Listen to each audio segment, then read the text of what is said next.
Hi guys, ready for a training game? Get my mic closer. Okay, so this is a 1510 and I'm playing 64 Squares of Confusion from Australia. Okay, so I'm not going to play my normal Vienna, which I've been playing and has got me back over 1500, getting quite good results with that. So we're going to play something classical, like the Italian, and see what we can do maybe to help 64 Squares to improve. Okay, so I'm going to play the Italian. I like the Italian. I'm a lot less familiar with the Ruy Lopez, but I think it is played. I think the Ruy Lopez is probably played more at the top level.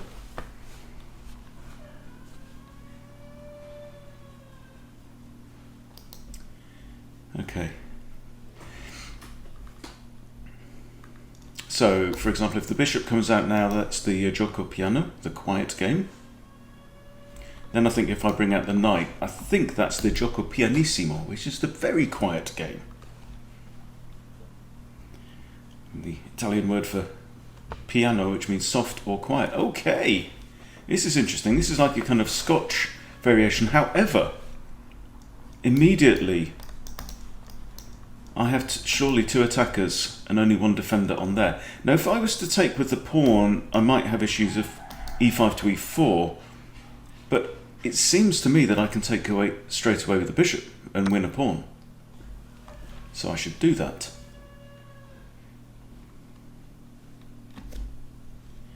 Saturday morning, I'm refereeing a friendly rugby match later on. Got my son staying over. Going to go and have a haircut.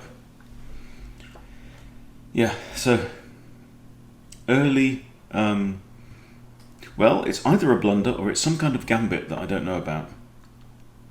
But the machine doesn't recognise it either. Now here again, we're offering an exchange of bishops. So what you need to, we all really have to get into the habit of saying, if I do this, right, what is my opponent going to do? Well, counting attackers and defenders is a very basic, let's go orange, very basic fundamental of chess, right? So with this, we simply lose a pawn. And now with here, what is my opponent going to do?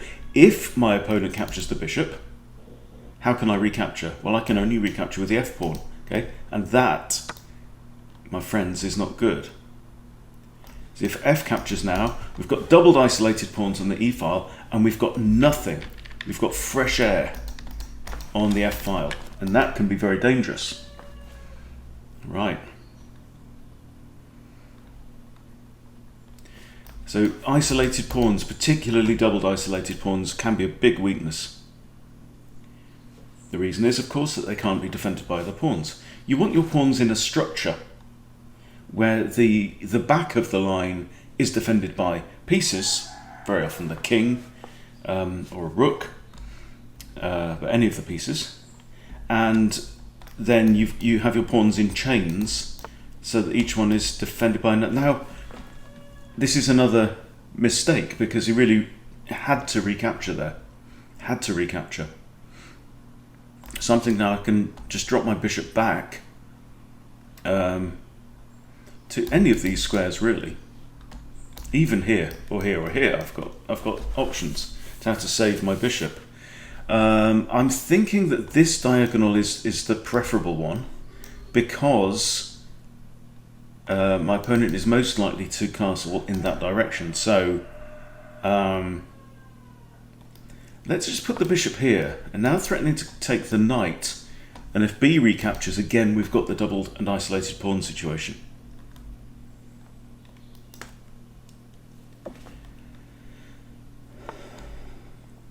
Okay, I'm just going to go ahead and take the knight.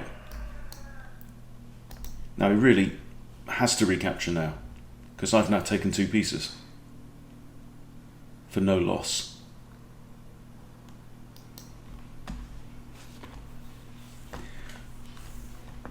I'm noticing that this knight is out here and that the pawn there is undefended. I can actually simply now play d3, and the reason is because my light squared bishop is off the board. So d3 is okay. It does open up a line towards my king. Okay, he's got ideas of coming in. Has moved a developed piece a second time, which means that that's a turn that you're not able to use to pursue your development. So I've got one attacker there, but it's defended twice. I could kick the knight. Kicking the knight is a perfectly good idea. I could castle now, which would mean that this pawn is defended twice by king and knight. So I think that looks very reasonable. There's also potential of a discovered attack on the knight. So for example, if I move my knight there and go, oh no, my knight, if my opponent captures, we trade knights. I'm up in material now, so trades are good. Now we've both lost our light squared bishops, so we both have only dark squared bishops. All right. So what's the deal here? The knight is still not defended. I could develop my bishop and assault the queen. I think that's quite a good idea, because if I put my bishop on here, it's covering those two squares. This pawn is covering that square, right? I don't think the queen's not going to capture the knight, because then I'll just capture queen with queen. So what's she going to do? It's also kind of providing an obstacle on the g file, which is where my king is. All right, now. So the bishop's defended only by the knight. I'd like to kind of push up and damage the queen even more. I'd like to play that with a discovery on the knight, but that undefends the bishop. So maybe, but then if I play h4, I can't put my knight there. I could put my knight there. If I kick the knight away, no, my knight has to stay there. It's defending the bishop. So what I've identified here is that I've got a kind of a lack of defense of that bishop. The bishop is under attack and it's defended once. But so what that means is that I can't move the knight right now. So let's think about defending the bishop again. So queen d2 looks reasonable. That means that I can now play knight h4.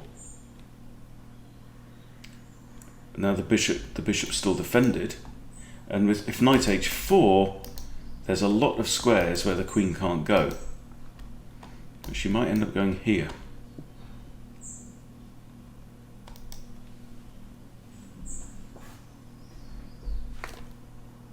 So I think what we'll do at the end of this game, we'll go back to the beginning, flip the board, and see the game from black's perspective as well.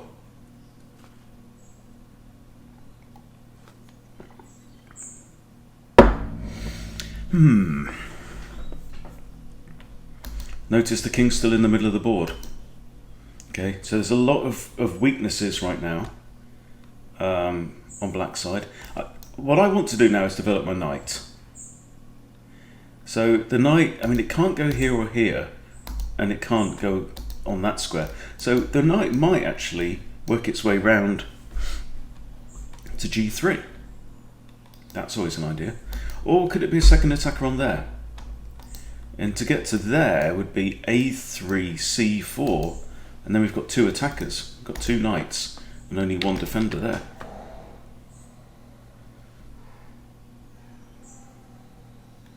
My opponent's having a good think.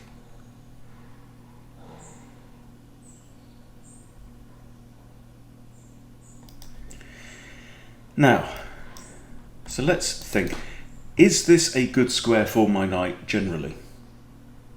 Or is this a better square? Let's compare these two squares, right? With this one, the knight can't go there or there. It can attack this pawn. That's the idea. But that's really a little bit kind of one-dimensional. It's an idea that could easily be refuted by simply pushing f6. That also hits the bishop, and I have to retreat, and that idea is over. So I'm thinking probably this is more sound. Even though it takes 3 moves, I know it's putting my knight into a better position, and that really is a key to everything. Okay, so he's kicked the bishop. Not too surprised at that. So I'm thinking I might just retreat to here. So the point is, and a big difference between better players versus weaker players, is that you want to be thinking about all the different aspects that make a move better or worse. But fundamentally, what you want to be doing is playing moves that improve your whole position. Okay, so every time you put a piece somewhere where it is defended rather than undefended is a slight advantage. Every time you put a piece somewhere where it is defending another one of your pieces or more than one of your pieces, that's a slight advantage. Every time you put a piece where it's lined up pointing at the right part of the board, usually where your opponent's king is, that's a slight advantage. Okay, when you put a piece behind another piece that could create a discovered attack at some point in the future, right? All these kinds of things, small increments, small differences, because ultimately chess is actually a relatively simple game. I mean, there's infinite combinations of how it can work out, but the rules are very, very basic. So what makes the difference between a good player and a weaker player is simply the quality of the moves that they play. Right, so now we have a bit of a pawn break. Okay, I don't think this is the right time to be doing this. I think much better would have been to develop the bishop, maybe to here, like we've said, but then it just becomes a tall pawn. I don't know, and then get the king castled, right? Because right now this is a very powerful piece, okay, and it's not involved in the game whatsoever, right? This is not the time for pawns to be waging war. Right, so what I'm going to do, am I worried about this? Not really. No. I could actually push c4 and just prevent any ideas of my opponent's. I think that looks okay, actually. That also opens up kind of ideas of this, springs to mind. Okay, so he's immediately refuted that idea. Okay, so I'm going to now bring my knight into play. My knight's now got a nice looking square there, although c6 and it'll have to move. Okay, so he's trying to prevent my ideas, and that's good. That's a good thing, preventing your opponent's plans. Now knight a4 puts 2 attackers on this pawn. I don't know how we can get a second defender on there, to be honest. So winning a pawn is no bad thing. Or we could go back to plan A, which is to reroute the knight to like g3.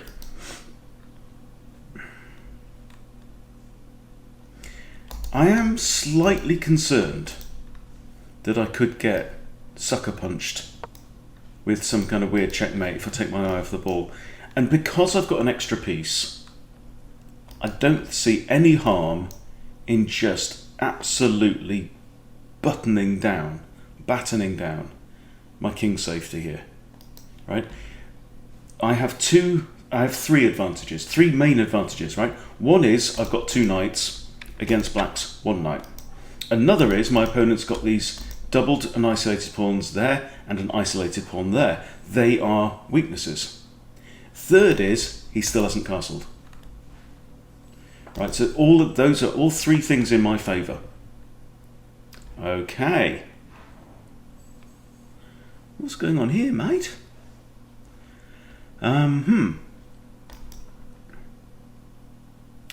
If I kick at a knight, I kick the knight now.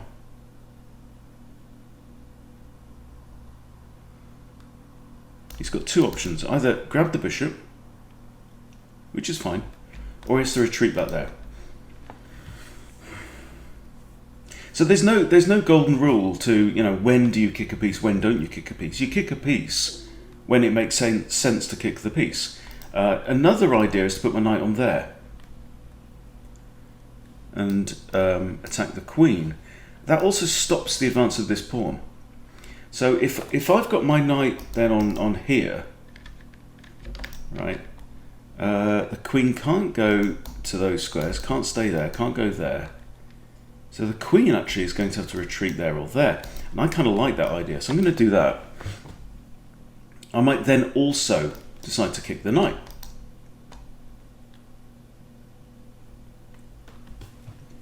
So she can go there, but that's really not very good. But also that's not very good either, because we've closed off this part of the board as well. Also, my knight could then end up on f5, which is a nice little square with a good view.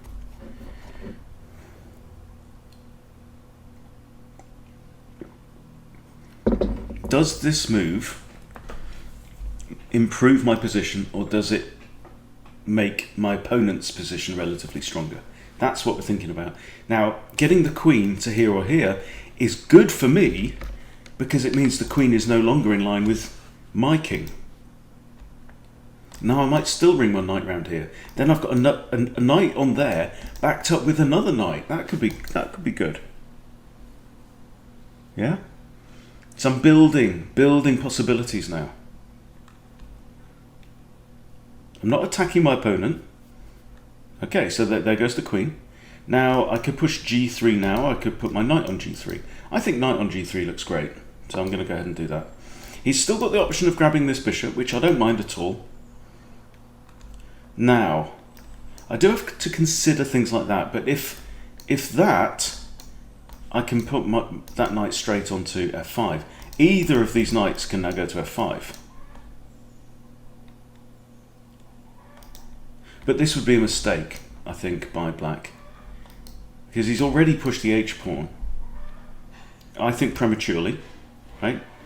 You can see lots and lots of pawn moves, and he hasn't developed his final bishop, and he hasn't castled his king, right? Don't be making lots of pawn moves until you've got your king safe and your pieces out on the board, so that you've got some control.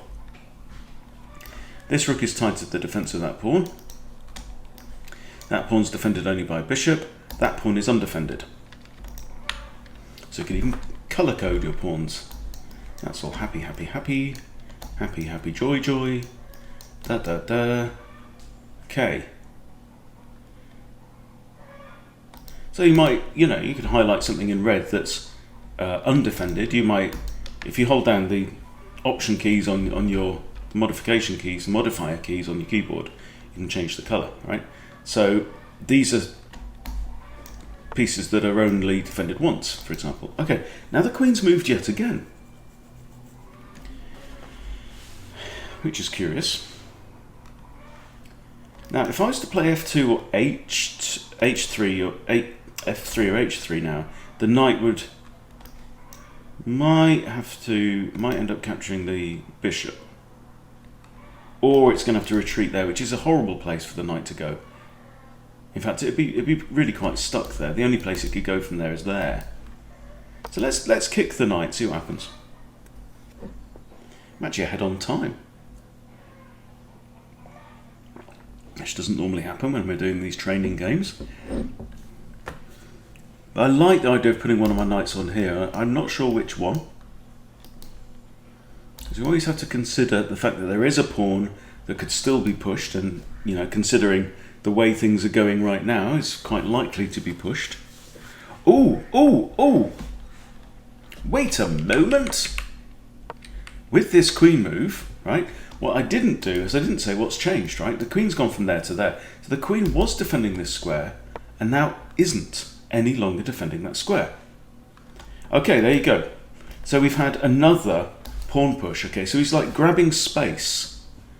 But, So what I notice is that I have a knight fork here.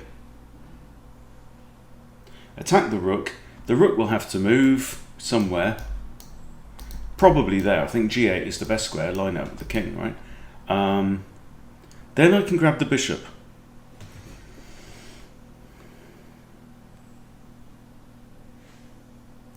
But I have to ask myself the question, which is the better piece? That knight or that bishop? And right now, that bishop's got very few options. I mean, anywhere it goes, it's running into one of its own pawns. So I'm now considering, maybe is that a better move? Knight h2 f5. And I don't know. I mean, there's always an argument for simplification. Also, actually, if I put my knight there, if the rook does move here, it undefends this pawn. So let's try that. It's a very simple tactic. Okay, I'm attacking the rook. The rook's only got 3 options. Now these two, if it stays on the h-file, the pawn remains defended.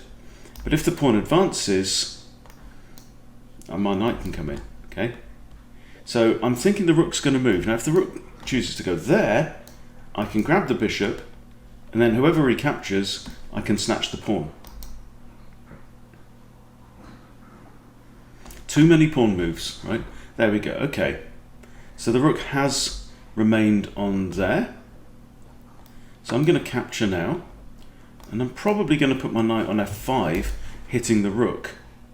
Now actually only the king can recapture because of the rook coming off the back rank, so king's got to recapture now because I'm looking at the queen as well, attacking the queen. Also, because the bishop's off the board, that pawn is no longer what are you doing? Okay, so again my opponent's failed to recapture, or just hesitated or whatever. So now, ooh, how long has that knight been on prise? Aha, okay, so I attacked his knight, he counterattacked, I upped the ante by attacking his rook, he moved the rook, takes and not takes. Okay, so what's the right thing to do here? Can I save the knight? I don't think I can, actually. Don't think I can save that knight. Can I put the knight where it could be forked? No. And the reason is because if I, for example, go to that square, it's a light coloured square, so I'll only be looking at dark squares, right? And my knight is on a dark square now, so if it moves, it has to change colours. Oh, hang on. Bishop takes c5, defends the knight. I'm doing it. He's still got a knight on prise there. And again, he's given up material.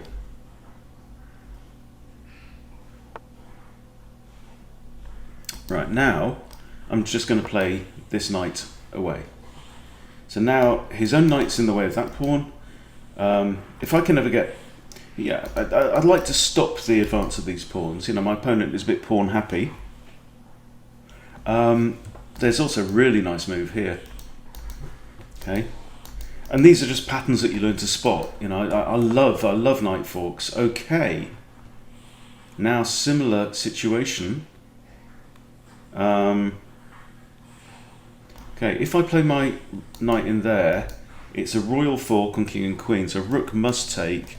Then bishop takes rook, and that's pretty good. I can also now bring in my queen. I can capture that pawn there and threaten to come onto the back rank. That's also quite deadly. The risk kind of is rook takes, bishop takes, and I've lost 2 minor pieces for a rook. Okay, so I am going to go ahead and do this.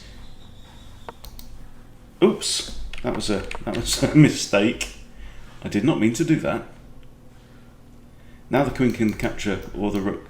Oh, look! I had his rook in my sights as well. I attacked the rook, and then he castled, and then I mouse slipped. Okay, well, doesn't matter. We'll carry on. Makes the game more fun.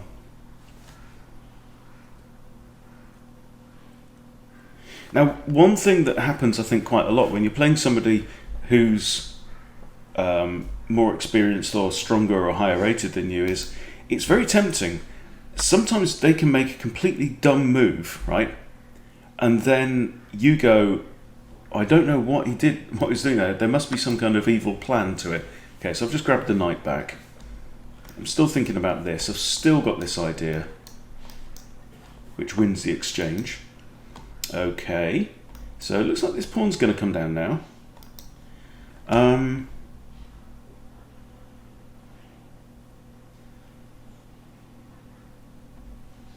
Pawn pushes. I can actually push.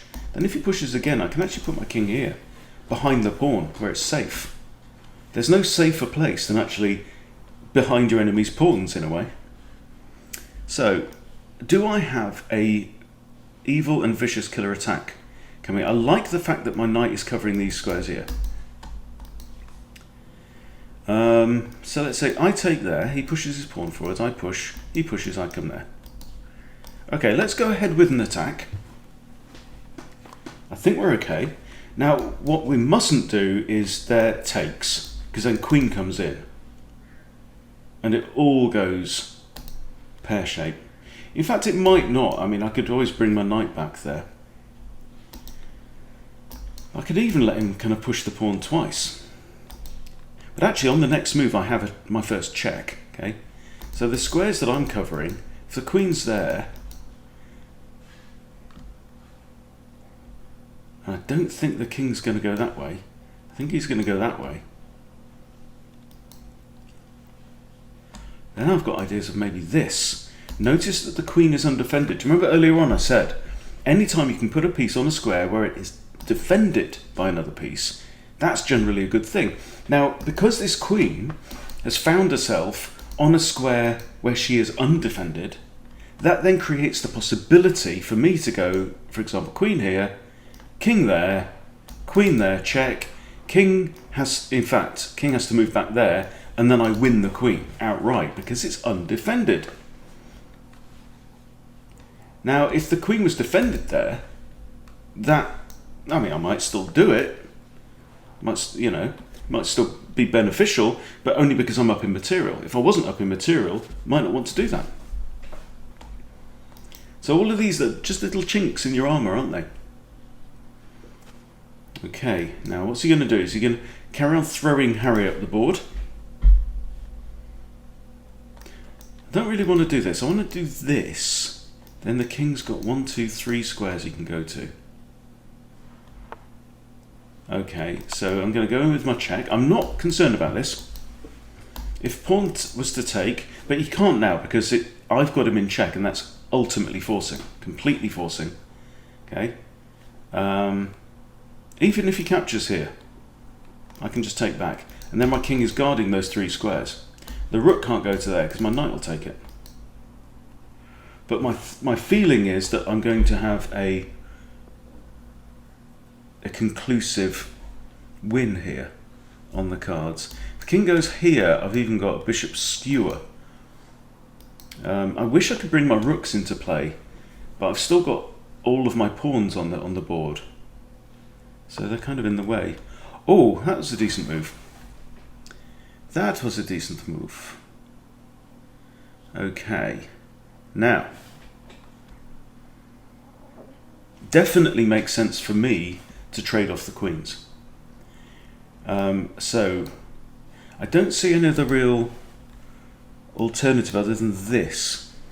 But if rook takes and bishop, if knight d6 check, rook takes knight, then I can't recapture because queen takes queen. So I need to trade queens first.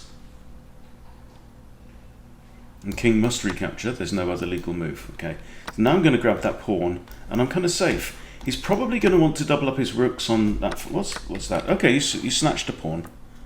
Okay. Like my knight here, it's on an outpost.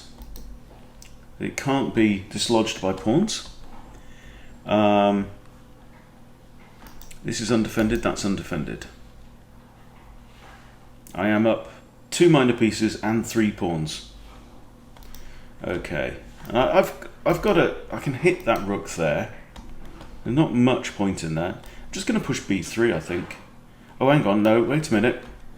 Rook is attacking this pawn, it's undefended. So, king g2. This rook can't come to there to be a second attacker because the knight's covering that square. And I can always play my rook to h1 to add more defense. I can also push f3 and maybe king g3. So that's his idea now. But f3 is a refutation, so I'm not worried. Not worried about that. I'm going to push b3 anyway. Oh, okay, he's gone the other way. Now notice here, I can't do this because he takes, I take, he takes back, and he's the one that finishes up with a rook. Okay, so what are we looking to do? I've got a good bishop. I could even bring my bishop down to here and guard this square. I think that's a nice, sensible move. Also pairs it up with this pawn. So I've now got quite a solid structure. The only thing really undefended is this. I might end up putting my king there.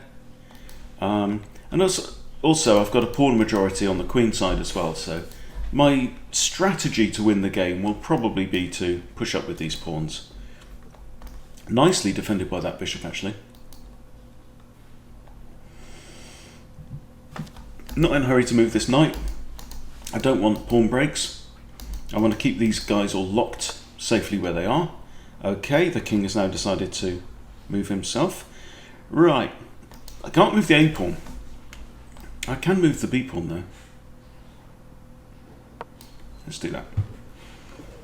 And I'm going to constantly be looking out for little tactics that I can do with my pieces if the opportunity should present itself. Okay, that's fine. I can just push forwards. And that also protects this square, so I can now put my knight on that square. Yeah. Again, I can do that now with check actually, but... And if king takes there, now I can't put my bishop there because rook takes it. That's what I'd like to do.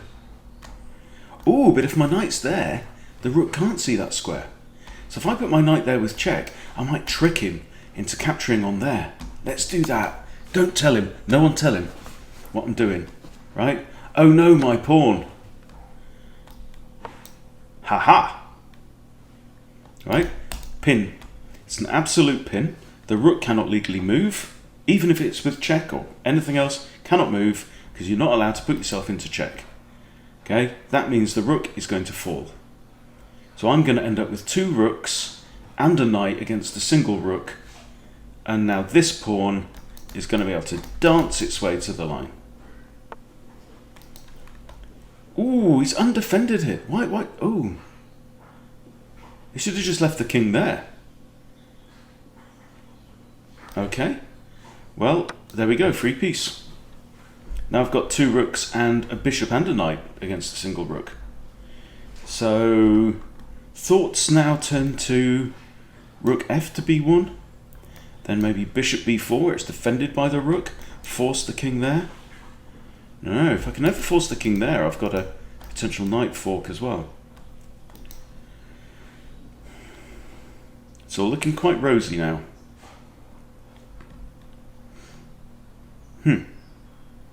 Okay, I've got a checkity-doo-dah here, and king can't go there or there, because the bishop and the pawn are covering all those squares, right? So let's throw in the checkity-doo-dah, and the king is going to have to go to a4. And then the king goes to a4. I think... do we want to do that? Is there something eviler than that? Let's push the pawn up. I could even stick my bishop there as a tall pawn and just clog up my opponent's position. In fact, the king now... the king's got one square he can go to. There. The rook might come in here, but then I've got that. Oh, you know. It's mine to lose now, really. Okay, they're attacking the pawn. He can't defend with the rook.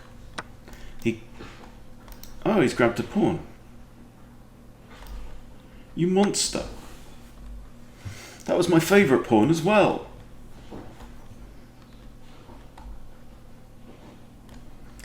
Right, how do we checkmate him? Can you checkmate him? How can I checkmate him?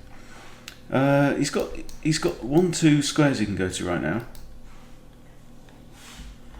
Okay. Right,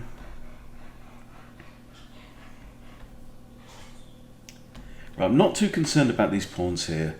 What I want to do is I want to get that one over the line. So something like this, move the knight, push the c-pawn, and it's Charlie for the win. Okay, do I want to do that? Yeah. So if he pushes now, I'll capture with the pawn, then the pawn's defending the knight. So he can't push.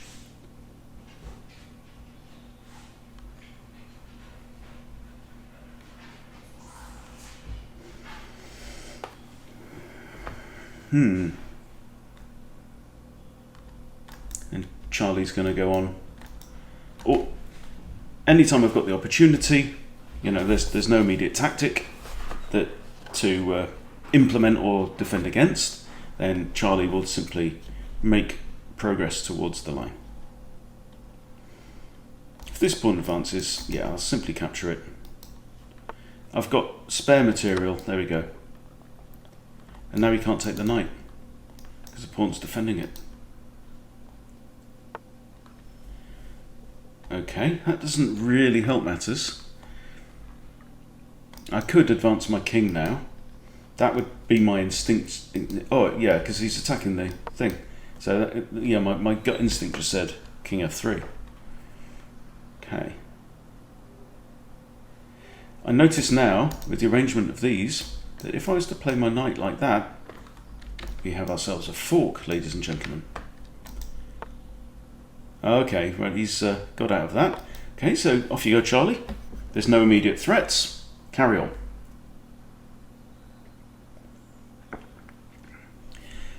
Charlie, Charlie. Useful game. Very instructive game, I think.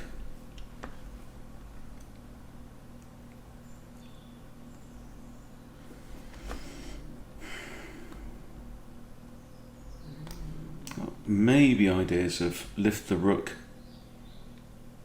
The knight's covering these squares. Look at that. Okay, hang on. Think about this. Rook's there. The knight is covering these two. If I was to move my bishop away, if I move my bishop anywhere here, bishop's guarding that, rook's guarding that, you can't go there. You can't go there or there or there. I think it would be almost checkmate. It would force him to have to block with his own rook, and then I capture the rook and win. Hurrah! Hurrah! Okay, but the rook moved, so it is checkmate. There we go. Lovely, lovely little checkmate there. So the rook's there, knight's guarding these, and the bishop is guarding that one. And the king is no more. Yeah. Okay, right, so let's go back to the start and press X and switch the board round and see it from black's perspective. Okay, e4, e5, all standard, the Italian game is on the board, and d5. Yeah, Thin White Duke has been watching, so it's nice checkmate at the end. Yeah. Okay, so this is already our first mistake. Okay. Because you've put it on a square with two attackers, but we saw that in the game. Okay, other standard moves here, good moves. I mean, the gioco piano there, bringing the bishop out as well. You could bring the bishop out to there and pin this pawn, but that's less good. It would probably just prompt c3. You can bring the knight out, and then you have to know how to deal with the fried liver attack, possibly. But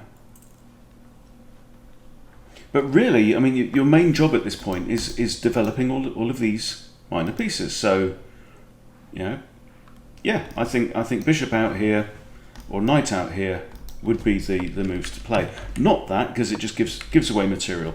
And when you give away material, because every piece controls at least two, well, at least one other, because pawns on the edge are only actually controlling one other square. Right? But every piece controls squares on the board. So when you give squares away, when you give material away, you're giving away squares. Now here, you should simply have recaptured the piece, because this allows the piece to retreat. Okay, and now we've grabbed 2 minor pieces for the price of 1. Now this knight here, you leave this guy there, leave him alone, right? What you want, your job now is to get this guy out into the board somewhere where he's been useful. Okay, so that was another reason why not to put the queen there. Even with this, I would have captured the bishop, right? Then you want to move the queen, castle long, get your rook straight onto d8, right? And that is really accelerating your development. And then try and use the fact that you've got a semi-open d-file and potentially, you know, f-file as well. Start throwing your pawns up. That's what I'd be doing. So I think capturing here, much better. Yeah. So I think that's the main thing. I mean, this is bad for a few reasons. It prevents this dark square bishop from developing. So we really have got an issue with arrested development. So now bishop comes out, bishop trades off. Okay, so now you've got to castle this side, right? But as we see, we never do. Okay, now we start again with this attack, but we haven't castled. Okay, I castle. Queen moves, which is useful because it allows this bishop to come out, and that would be a great looking place to put it because it's in line with the king. I come out and attack the queen. Queen has to move, but the queen is now in line with the king. Defending, kick the bishop. Bishop simply retreats.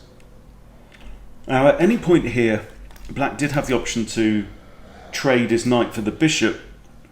I mean, it's quite a good bishop because I've got this light square pawn chain that the bishop can dance through. That's okay, but again, why make another pawn move, right? We need to be getting these guys out into the board. We need to get the king there, and then think about pawn breaks, right? This is not the time for pawn breaks, and another pawn move there. Okay, now I develop my final piece, and now I've completed development. This is move 14. Black never does. And round comes my knight. Okay, now I hit the queen. Queen is forced back off of the G file. Other knight comes round. Okay, so you can see that because I've now completed development, I can now get busy improving my pieces, whereas black can't because he's still got the king out in the open, right? So there's a lot of this is about the pace of the game and the speed of what happens. Kick the knight, counter-attack, but now I can counter-attack after the counter-attack and up the danger levels, as Levi Rosman would say, I think. So now I'm attacking a rook and he's only attacking a knight. Okay, and then I lose my attention, but I grab the bishop, and again we don't recapture. At this point in time, you can move your king because castling is not an issue. You can't castle kingside, and there's really no point sticking your king straight there either. So should have just grabbed the piece. Now I defend it, and now he pushes forward, attacking a knight. We've both got a knight on prise now. I come forward, attack the rook again. He castles, and then I slip up and put my knight in the wrong place and lose my knight. But it doesn't matter because I'm that far ahead in development. Okay, so he does in fact castle queenside into fresh air. Okay. Now, one thing I would notice from black's perspective as well here is that these pawns are actually targets because the only defender of those pawns is this guy, and this guy is pinned. So what I've started doing in my own games, when I see a pinned piece, I'll highlight it in blue to say it's like this is iced, or any piece that can't move, I'll highlight in blue. Okay, so yeah, and then we've got two attacks going on. So I'm coming in with my attack. Remember, so the king has come over to this part of the board where there's far too much fresh air around him. Right? really should have castled this way to safety long, before in the game. So check, and now the queen is distracted from this attacking idea, and we end up with a trade of queens. I get safe, and the rest is pretty much history. So really does highlight the importance of progressing your development so that you can get your king safe before your opponent can start launching attacks, right? The time to launch attacks is generally the middle game, okay, after you've completed development. But you try and develop with possibilities and with the potential for attacks and the potential for tactics. And that's certainly what happened in this game. My opponent made tactical errors early on and gave away material really in the opening and never actually completed the opening phase of the game. And we saw the result. So there you go. Hope that's been useful for you guys. Hope it's been useful for 64 Squares of Confusion. And thanks for watching. I'll see you soon.